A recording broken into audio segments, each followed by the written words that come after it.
जम्मू के पहाड़ों पर जहाँ मैं चातुर्मास कर रही थी, उस पहाड़ के मकानों के आसपास पहाड़ों के नीचे लंबे लंबे घने वृक्षों की हरी तिमा मन को बरबस मोह रही थी। वहाँ का मौसम हर पल अपने रंग बिखरता था, नए नए। बादल इतने नीचे तक आ जाते थे कि एक बरामदे के अंदर एक धुंध समा जाती थी, एक ठंडी लहर पूरे शरीर में दौड़ जाती थी। पहाड़ों पर सफ़ेद सफ़ेद बादल कभी ऊपर कभी नीचे ऐसे दिखलाई देते मानो सफ़ेद बर्फ़ की चादर बिछी हो। हर दिन उनका एक अलग ही रूप दिखलाई देता। सुबह कुछ अलग, दोपहर को कुछ और, तथा शाम को सूर्य की लालिमा के साथ कुछ अलग रंगों के साथ धरती पर एक अलौकिक सौंदर्य उतर आता था। प्रकृति के मनोरम सौंदर्य को देख देख कर हृदय आनंद से भर जाता। मकान छोटा अवश्य था, परंतु साफ सुथरा था। मकान मालिक फौज में सेवानिवृत्त हवलदार बड़े धार्मिक प्रवृत्ति के थे। उनका एक बेटा, बहू तथा 2 बच्चे साथ में थे। उन्होंने अपने बच्चों को बहुत अच्छे संस्कार दिए थे। मेरी साधना में कोई बाधा न आने पाए, इसकी उन्हें सख्त हिदायत दी गई थी, जिसका पालन वे पूरी सतर्कता तथा निष्ठा से कर रहे थे। निश्चित समय पर दूध, चाय, नाश्ता तथा भोजन की व्यवस्था थी। बड़े सेवाभावी, समर्पण तथा श्रद्धा से वे अपने कर्तव्य का पालन नियमित रूप से कर रहे थे। जिस प्रकार के एकांत की मुझे आकांक्षा थी, वह मुझे उपलब्ध था। उस स्थान पर पहुंचने पर श्री गुरुदेव तथा दृश्य अदृश्य महापुरुषों की कृपा दृष्टि का स्पष्ट आभास होता था। हवलदार साहब शिव भक्त थे तथा उनकी बहू माता वैष्णो देवी की पुजारिन थी। घर में सात्विक भोजन बनता था। दूध, दही, घी, मक्खन की कोई कमी नहीं थी। अखरोट के 8-10 पेड़ लगे हुए थे। पनीर, अखरोट, ऊनी कंबल तथा जंगली जड़ी बूटियाँ समय समय पर वे लोग नीचे जाकर बेच आते थे। बहुत सस्ते में बेचते थे वो। जम्मू तक जाते जाते वे महंगे हो जाते थे। यही उनकी जीविका का आधार था। साग सब्जी ताज़ी मिल जाती थी जो उन्होंने उगा रखी थी। हवलदार साहब को 25,000 रुपये के लगभग पेंशन मिलती थी। बड़े आराम से गुजर बसर हो जाती थी। अपने बच्चों की पढ़ाई पर भी वे पूरा ध्यान देते थे। उन पर ईश्वर की बड़ी कृपा थी, वे ऐसा मानते थे।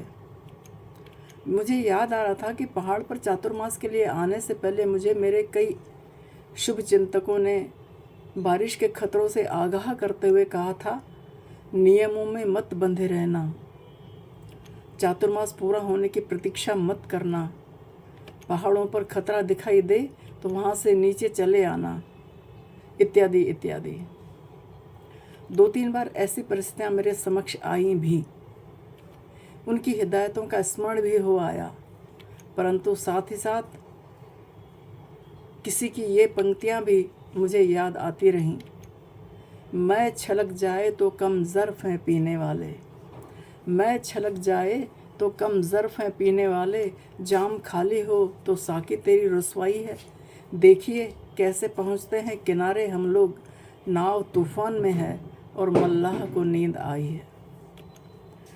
कश्ती तूफ़ान में होने के बावजूद भी मुझे मल्लाह अर्थात गुरु शक्ति पर पूर्ण निष्ठा थी। हर प्रकार विश्वास की ही जीत हुई। हर बार विश्वास की ही जीत हुई। भय और आशंका निर्मूल होती रही। पास की पहाड़ी पर स्थित माता की सुंदर छवि नेत्रों में आ जाती थी। गुरुदेव का स्मरण होता रहता। दृश्य अदृश्य महापुरुषों से अंतर में जो वार्तालाप होता रहता था, मानो वे हमारी बातें प्रत्यक्ष सुन रहे हों। यह अनुभूत हुआ भी कि वे सुनते हैं, वे अवश्य सुनते हैं। जम्मू में सज्जन दंपति के घर में भी तो एक सिद्ध महापुरुष रहते थे।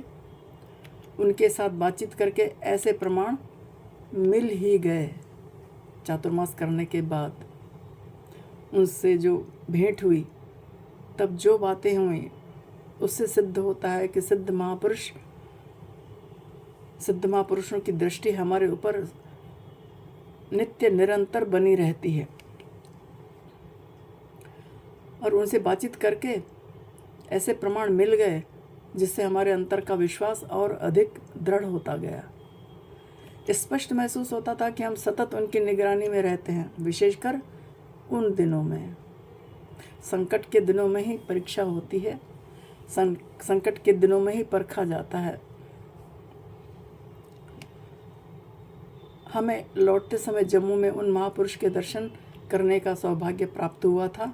इसके पहले की जो कश्मीर यात्रा थी, श्रीनगर के आसपास के कई क्षेत्र ऐसे थे जो उस समय की जटिल परिस्थिति के कारण हम देख नहीं पाए थे, जिसमें माता लल से संबंधित कुछ विशेष स्थान भी थे, और शेष स्थानों का दर्शन करने की मन में लालसा जो थी वह उन महापुरुषों से छिपी नहीं थी। उन स्थानों पर ले जाने का आश्वासन हमें उनसे प्राप्त हो भी गया था। सबसे महत्वपूर्ण एक विशेष बात यह हुई कि हमारे प्रश्न का उत्तर देते हुए उन्होंने हमसे कहा, हम तो सदैव तुम्हारे निकट ही रहते हैं। तुम्हें यदि इस बात का आभास नहीं होता तो शायद यह हमारी कमी है। उनकी बात सुनकर मुझे बहुत शर्मिंदगी हुई। कमी तो मुझ में है, मुझ में इतनी सामर्थ्य नहीं कि सतत साथ रहने वाले गुरुदेव तथा उन जैसे महापुरुषों की उपस्थिति का प्रत्यक्ष भान हो।